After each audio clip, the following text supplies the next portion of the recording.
السلام عليكم. أبشع وأشهر قصة خيانة قد عرض إليها لاعب كرة قدم في تاريخ اللعبة. عرض إليها لاعب مانشستر سيتي كيفن دي بروين، والطرفين صديقه ورفيق دربه كورتوا لاعب ريال مدريد، وصديقته الذي ظن بأنها سوف تكمل معه حياته، وظن بأنها سوف تكون السند الأول له في المستقبل. صديقته وصديقة طفولته وحبيبته وزوجته الذي كان يظنها في المستقبل خاناه بأبشع طريقة ممكنة. لنتعرف عن القصة ونبدأ الفيديو بسرعة. قصتنا تبدأ في أحد الأيام. كيفن دي بروين يتكلم مع صديقته في الهاتف. تقول له صديقته: لقد شعرت بالملل في ألمانيا وأريد أن أسافر إلى إسبانيا لكي أغير هذا الجو الممل هناك. كيفن دي بروين لم يعطي للأمر أي اهتمام وقال: اذهبي وسافري حيثما تريدين. سافرت كارولين تحديدا إلى مدينة أتلتيكو مدريد. هنالك سوف تقابل تيبو كورتوا آنذاك. يقابلها تيبو كورتوا علاقة عادية. صديقة صديقه علاقة عادية بين تيبو كورتوا وكارولين. لقد تقابلا في تلك الليلة. كارولين تقول إلى تيبو كورتوا: لماذا لا نذهب ونقضي ليلة مع بعضنا البعض؟ كورتوا عرض عادي لم يعطيه أي اهتمام. قال لها نعم. ذهبت تيبو كورتوا وكارولين إلى أحد الفنادق الفخمة. هنالك سوف تبدأ قصتنا، وأبشع قصة خيانة يعرض إليها لاعب كرة قدم في تاريخ اللعبة. في ذلك الفندق جلست كارولين وتيبو كورتوا يتكلمان في تلك الليلة البشعة. تيبو كورتوا بدأ يتقرب من كارولين. تيبو كورتوا بدأ يعامل كارولين بطريقة رائعة. بدأ يستمع إلى كلماتها. بدأ يقدر كارولين في تلك الليلة. كارولين جاءها هذا الأمر غريب. كارولين كانت مع كيفن دي بروين لم يكن يعاملها بهذه الطريقة، لم يكن يعاملها بهذا الاحترام، لم يكن يعاملها بهذه الروعة. كارولين تقول: هل ضيعت نصف حياتي مع كيفن دي بروين؟ ألا يستحقني كيفن دي بروين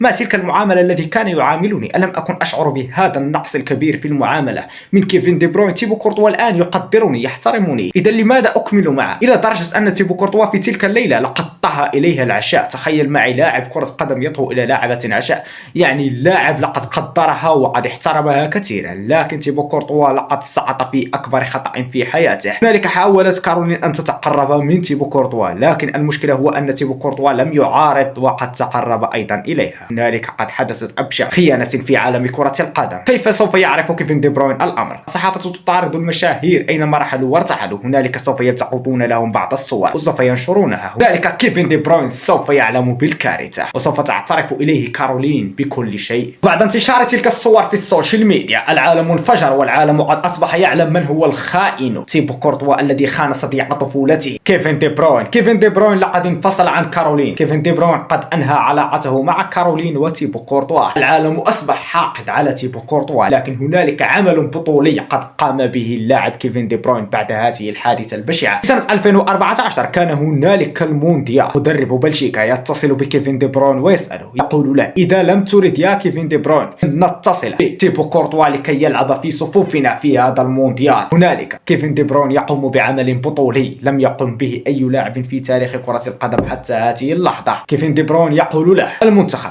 والدولة أكبر من أي شيء اتصل به، فبوجود تيبو كورتوا المنتخب يكون أفضل، كما تأهلنا يكون أكثر. انظر إلى العمل البطولي الذي قام به كيفن دي بروين تجاه صديقه الخائن تيبو كورتوا. هنالك كثير من قصص الخيانات في عالم كرة القدم، منها خيانة إيكاردي البشعة أيضا. وإذا أردتم هذه الخيانة اكتبوها في التعليقات وسوف نضع عليها فيديو مفصل طويل. فإيكاردي قد قام بأبشع خيانة في تاريخ كرة القدم. شخص متزوج وبأولاده وقد خانه مع زوجته وأخذ له زوجته وأولاده. تخيل معي البشاعة الذي وصل إليها. المهم يا أصدقاء، أتمنى منكم أن تتابعوني على هذه القناة لكي نكمل 1000 متابع ولكي نستمر في مثل هذه السلسلات يا أصدقائي. أتمنى أن أصل إلى 1000 متابع وإلى 100,000 وإلى مليون وإلى 3 مليون وإلى 10 مليون إلى 100 مليون. فلماذا لا؟ لماذا لا؟ كل شيء عادي وكل شيء سهل.